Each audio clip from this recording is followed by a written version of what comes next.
بسم الله الرحمن الرحيم. الحمد لله رب العالمين، وبه نستعين على أمور الدنيا والدين، وصلى الله على خير خلقه سيدنا ومولانا محمد خاتم النبيين وأهل بيته الطيبين الطاهرين وأصحابه الميامين. اللهم صل وسلم على سيدنا محمد الفاتح لما أغلق والخاتم لما سبق، ناصر الحق بالحق والهادي إلى صراطك المستقيم، وعلى آله وصحبه حق قدره ومقداره العظيم. أما بعد. Sehormati akhina al-kiram Ustaz Abdul Rafiq dan kepada seluruh ikhwan rahimakumullah, tidak lupa kita bersyukur kehadirat Allah Subhanahu wa taala yang telah memberikan kesempatan waktu kepada kita dan telah membimbing kita jasmani dan rohani kita untuk bisa menghadiri majlis yang mulia ini. Bersama kita berzikir kepada Allah Subhanahu wa taala, membaca Ratibul Haddad, dan bersama kita duduk di majlis yang mulia, majlis ilmu. Mudah-mudahan amaliyah kita pada malam hari ini, surat isya kita berjamaah, zikir Ratibul Haddad dan majlis ilmu kita diterima oleh Allah Subhanahu wa taala dan bisa menjadi penyebab terampunnya semua dosa-dosa kita, dosa yang besar maupun yang kecil, yang sengaja ataupun tidak sengaja, yang terang-terangan ataupun yang tersembunyi. Semoga Allah merubah seluruh hal-hal yang tidak baik yang ada pada diri kita, kebiasaan buruk kita. Semoga kita dan keluarga kita Allah berikan rahmat, diberikan hidayah dan taufik. Allah berikan, limpahkan kasih sayangnya kepada keluarga kita semuanya. Allah jadikan keluarga kita menjadi keluarga yang sakinah, mawaddah, warahmah, dalam ridha Allah, dalam rahmat Allah, dalam bimbingan Allah Subhanahu wa taala. Semoga Allah memberikan kepada kita rezeki yang halal, yang banyak serta barokah, dan kita jadikan rezeki tersebut untuk mendekatkan diri kepada Allah Subhanahu wa taala. Semoga Allah jaga kita dari rezeki yang haram dan syubhat. Allah jaga kita dari hal-hal yang tidak baik. Semoga kita Allah kuatkan dalam hati kita ini berhubungan dengan orang-orang soleh, terkhusus kepada guru kita Sahibul Ratib Al-Habib Abdullah bin Alwi Al-Haddad, kepada guru kita Al-Habib Muhsin bin Ali Al-Hindwan, kepada Al-Habib Umar bin Hafid, dan kepada gurunda kita Sahidul Ghurba Al-Habib Hidra bin Muhsin Al-Hindwan. Dan semoga kita istiqamah untuk mengamalkan zikir Ratibul Haddad dan istiqamah untuk menghadiri majlis ratib ini. Amin ya rabbal alamin. Ikhwan rahimakumullah, pada hari ini kita melanjutkan pembacaan kitab fikih Al-Mukhtasarul Latif. Semoga barokah. Bismillahirrahmanirrahim. Faslun fi syurutit taharati minal hadatsaini. Fasal ini menjelaskan tentang syarat-syarat bersuci dari dua hadas. Wa syurutut taharati anil hadatsil asghari wal akbari, dan syarat-syarat bersuci dari hadas besar dan kecil adalah al-islamu, yaitu Islam. Jadi kita harus mengetahui syarat-syarat ketika kita hendak bersuci. Pentingnya kita bersuci dari hal-hal yang najis, hadas besar ataupun hadas kecil. Tujuannya adalah agar supaya kita dicintai oleh Allah Subhanahu wa taala. Karena Allah berfirman, innallaha yuhibbut tawwabin wa yuhibbul mutatahhirin. Sesungguhnya Allah Subhanahu wa taala mencintai orang-orang yang selalu bertobat, membaca istighfar, bertobat kepada Allah, menyesali dosa-dosa yang pernah dikerjakan dan niat tidak mengulang lagi, maka kita dicintai oleh Allah Subhanahu wa taala. Jadi Allah Subhanahu wa taala mencintai orang-orang yang bertobat, wal mutatahhirin, dan orang-orang yang bersuci, lebih-lebih daripada hadas besar. Hadas kecil, hadas besar, ini harus kita jaga. Kita jaga agar senantiasa kita dalam keadaan taharah, suci. Karena orang-orang yang suci itu dicintai oleh Allah dan didekati oleh para malaikat Allah Subhanahu wa taala. Dan sebaliknya, orang yang tidak menjaga taharah, tidak menjaga kesuciannya, maka terputus hubungan dari para malaikat rahmat Allah Subhanahu wa taala. Seperti orang yang senantiasa menjaga wudunya agar wudunya tidak batal, maka selagi dia wudunya tidak batal, dia dalam penjagaan Allah, dijaga oleh para malaikat Allah Subhanahu wa taala. Dan tiada henti para malaikat yang mencatat amal baik selalu mencatatnya selagi wudunya tidak batal, orang-orang yang taharah. Dan bersyukur orang yang mati dalam keadaan taharah, punya wudu, bersyukur. Maka kita berusaha agar tidak batal wudu, karena orang yang tidak batal wudu, maka kata baginda Rasul, ketika Allah Subhanahu wa taala itu mencabut ruh jasad, ruh seseorang dari jasadnya, dan ia dalam keadaan punya wudu, maka Allah golongkan ia orang-orang yang mati syahid. Maka naudzubillah, mati dalam keadaan tidak punya wudu. Jadi mau kapanpun ajal datang, mau siang ataupun malam, mau kita dalam keadaan sehat ataupun sakit, jika kita punya wudu, insyaallah kita siap menghadap kematian, menghadap Allah Subhanahu wa taala. Maka jaga wudu dalam keadaan apapun, berusaha. Jadi yang pertama, syarat bersuci dari hadas besar dan kecil itu adalah al-Islam, harus Islam.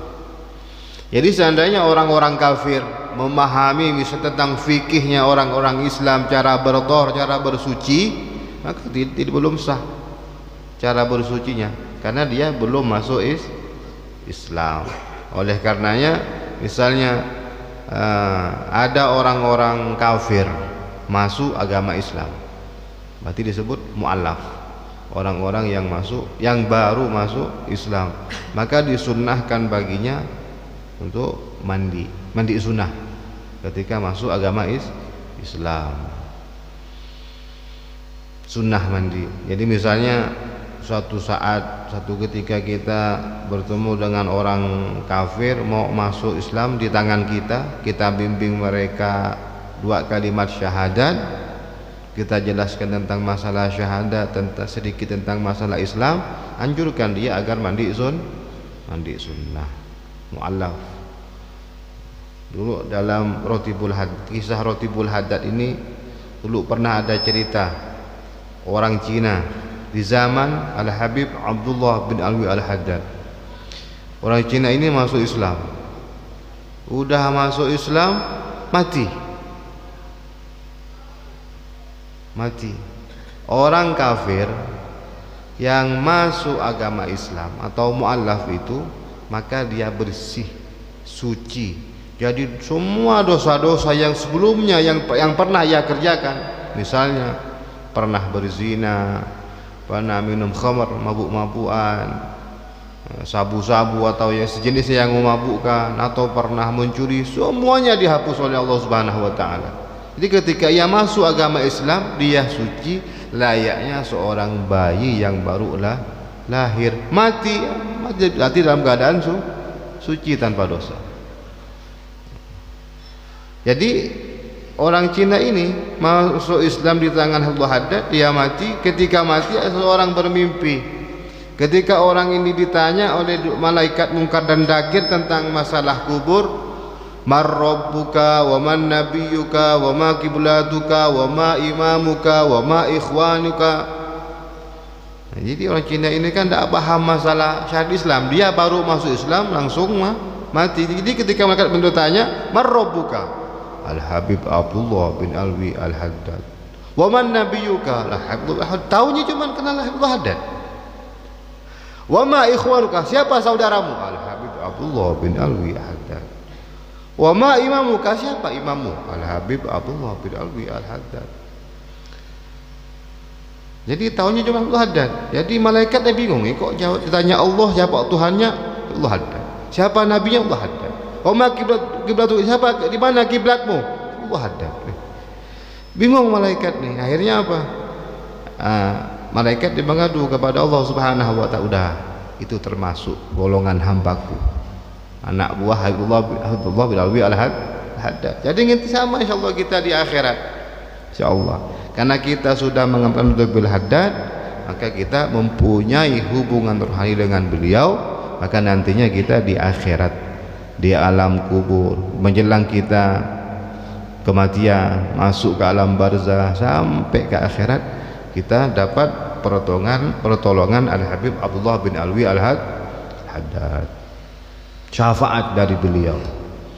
Jangan nanya syafaat Rasul, tugas Rasul lain nanti di mahsyar.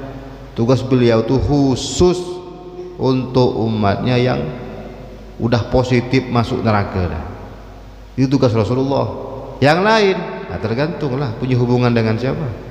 Kalau ngamal Habibul Haddad, nanti Habibul Haddad yang nolong. Yauman dad'u kulla unasim bi imamihim, kata Allah. Di hari kami panggil semua manusia itu tergantung imam mereka masing-masing. Imamnya hati, siapa yang kita jadikan sebagai tauladan. Kita dapat Habibul Haddad, kita jadikan zikir wasilah menuju Allah Subhanahu wa taala, maka nanti yang nolong kita di akhirat. Ketika menjelang kematian di alam barzah sampai ke akhirat, maka yang nolong kita nantinya Al-Habib Abdullah bin Alwi Al-Haddad. Maka istiqomah, usahakan semua hadir majelis rotib tiap malam Kamis, dan jangan lupa di rumah amalkan. Ini termasuk syarat daripada ketika kita hendak menghilangkan hadas kecil dan hadas besar. Harus Islam. Wa tamyizu, dan tamyiz, pintar. Tamyiz ini tidak masalah umur tidak ditentukan. Mau umur berapapun, jika sudah tamyiz, pintar, maka boleh hadas besar atau hadas kecil. Dicontohkan oleh ulama yang maksud tamyiz ini, seseorang anak misalnya bisa membedakan antara kanan dan kiri, panas dan dingin. Dia bisa berbicara atau menjawab pertanyaan. Itu anak kecil. Jika anak sudah paham tangan kanan, tangan kiri, ditanya bisa jawab, dia bisa bertanya, atau dia bisa cebok sendiri, maka dia sudah tahu tamyiz. Maka anak yang seperti ini, jika dia bertoharoh, maka toharohnya sah. Udah umur 10 tahun belum paham, tidak tahu kanan kiri, ya belum tamyiz. Tamyiz itu berakal. Jadi hukum syariat itu diwajibkan kepada orang yang berakal. Umur 20, 25, 30 tidak berakal, gila ya, tidak wajib. Hukum itu terikat kepada orang yang berakal dalam kondisi apapun, mau sehat mau sakit, wajib sholat. Sehat sakit, kalau sudah berkaitan dengan hukum Islam, maka tetap wajib, kecuali darurat. Umur 80 tahun, punya duit untuk kawin, masih bujang, sudah 80, bisa berobat.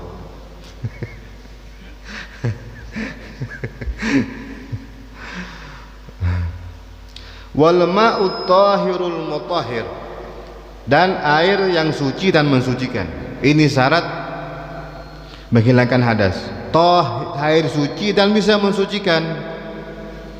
Ada air suci tapi tidak bisa mensucikan, seperti air kelapa, air kopi, atau memang air putih tapi dia tidak bisa mensucikan. Airnya suci tapi tidak bisa untuk bersuci, yaitu air mustakmal, air sisa-sisa daripada bersuci. Airnya dia bersih, suci, tidak najis, tapi air mustakmal, maka tidak bisa untuk bersuci, menghilangkan hadas besar atau kecil, atau menghilangkan najis. Air mustakmal itu hanya bisa digunakan untuk hal-hal yang sunnah, seperti semisal ketika berwudu itu kan 3 kali.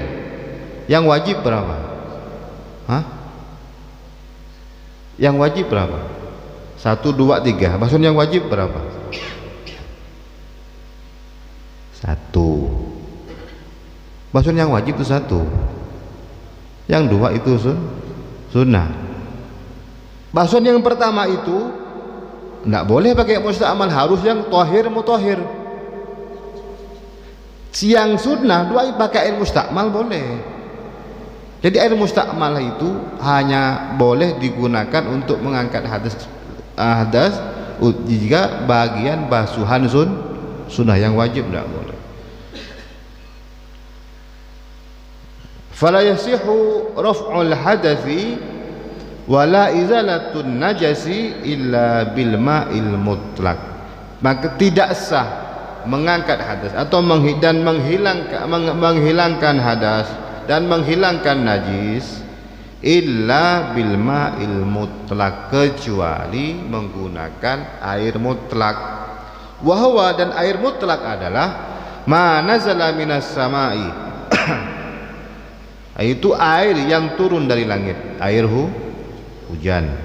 Au naba'a minal ardi, atau menyumber, keluar dari bumi, air kolam, air parit, air sungai, air laut.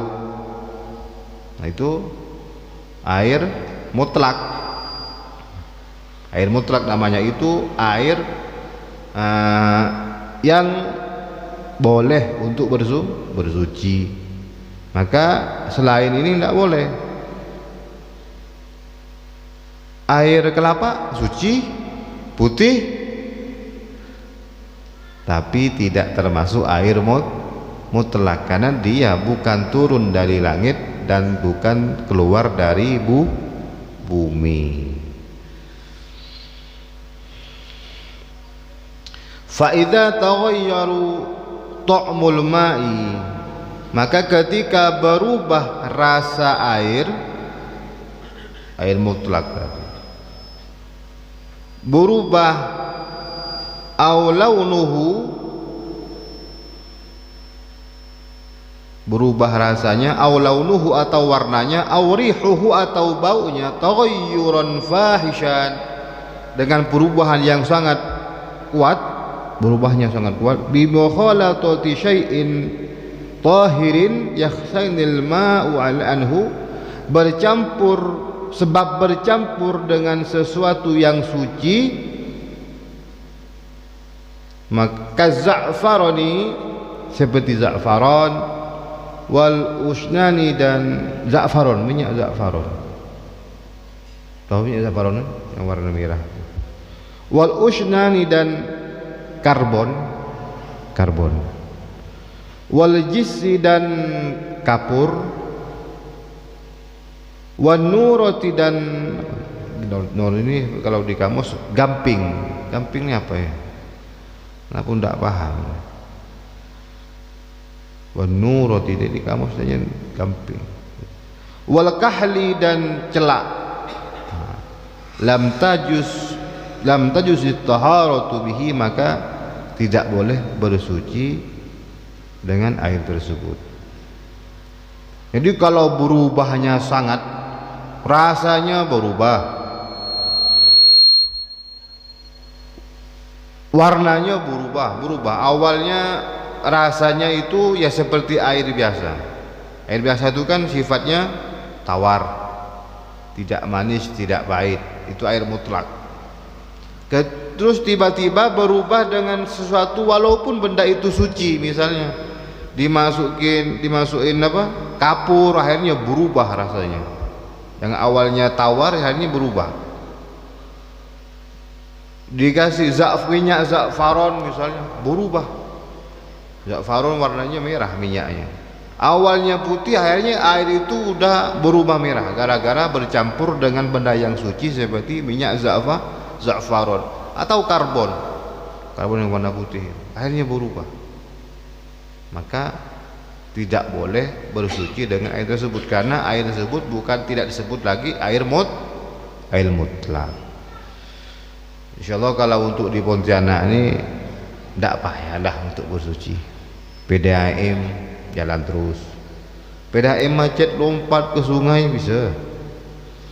Yang susah itu daerah Jawa lah, Jawa Timur, Madura, itu dia ngambil air dari mata sumber air, dari sumur. Kalau udah musim kemarau ada tempat tertentu yang air yang tidak pernah putus airnya, yang lain kesulitan air. Maka hukum seperti ini harus paham. Kalau di Pontianak tidak sulit, air hujan banyak, air parit banyak, air sungai tidak pernah kosong. Wala yadurru taghayyuru bil mukthi wat turabi wat tuhlabi wa ma fi maqarrihi wa marrihi. Dan juga tidak boleh untuk bersuci dengan menggunakan air yang berubah dengan didiamkan. Watturabi, dan ada tanah di situ. Wattuhlabi, dan lumut. Ada air dan di situ bercampur dengan tanah, misalnya satu wadah. Kecuali airnya mengalir. Airnya mengalir, di situ ada lumut dan sesuatu yang menetap dalam tempat air tersebut, atau di tempat yang berjalannya air, misalnya di parit. Di situ memang sudah ada lumut, ada tanah. Air itu berubah warnanya sebab ada lumut, maka boleh untuk bersuci. Kecuali memang ada satu wadah, di situ kita kasih tanah, kita kasih lumut, airnya berubah, maka boleh. Adapun air yang memang sudah mengalir seperti di parit, airnya berubahnya karena sebab ada benda yang memang ada di tempat itu, ada tanah, ada lumut. Maka jika perlu ada berubah warnanya, berubah baunya, maka masih boleh untuk bersuci. Wala tasihhu taharatu, dan tidak sah bersuci bima tatahhuru bihi min hadatsin wa najasin, dan tidak sah bersuci dengan menggunakan air yang sudah dipakai untuk bersuci, seperti air mustakmal tadi contohnya. Min hadatsin, dari sebab hadas, wa najasin, dan najis. Air mustakmal tidak boleh untuk bersuci. Tambihun, satu peringatan, keterangan. Lau adkhala al-mutawaddi'u yadahu, seandainya orang yang berwudu itu memasukkan tangannya ba'da ghusli wajhihi jami'ihi marratan, setelah dia membasuh wajahnya dan seluruh anggota wudunya satu kali, awil junubu, atau orang yang junub, ba'dan niyati, setelah niat, fi ma'in dunal qullataini, dalam air yang tidak cukup 2 kullah. Jadi seandainya kita berwudu di air yang kurang 2 kullah. 2 kullah itu kalau dalam ukuran liter 216 liter. Jadi kalau kita berwudu di situ masukkan tangan, maka air yang terjatuh itu air mustakmal, tidak bisa lagi untuk bersuci. Hadas kecil kita mau berwudu atau junub, mandi junub, maka tidak boleh kalau kita memasukkan tangan ke dalam air tersebut.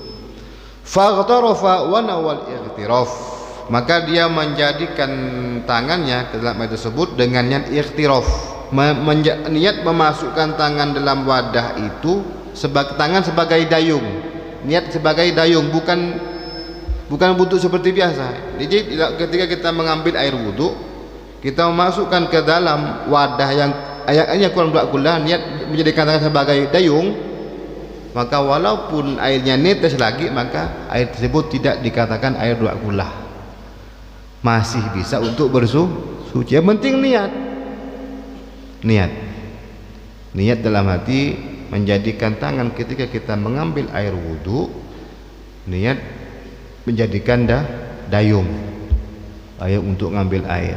Kalau tanpa niat, maka sisa air tersebut menjadi mustakmal. Lam yadur, maka tidak membahayakan air. Artinya tidak menjadikan air tersebut dipergunakan untuk bersuci. Wa ilam yanwil ightiraf, maka jika dia tidak niat ightiraf, tidak niat menjadikan tangan sebagai dayung, ketika dia masukkan tangannya ke air tersebut yang kurang 2 kula, sorol baqi mustakmalan, maka sisa air itu menjadi air mustakmal. Ada air nih 1 gelas nih kan, kita mau wudu, kita niat masuk ke dalam tangan ke dalam gelas ini, niat ikhtiraf, ya ini niatkan tangan sebagai yang megang dayung, jatuh aki ke sini boleh dia digunakan untuk wudu. Kalau tidak niat ikhtiraf, maka si air ini menjadi mustakmal, tidak bisa lagi digunakan untuk basuhan wajib.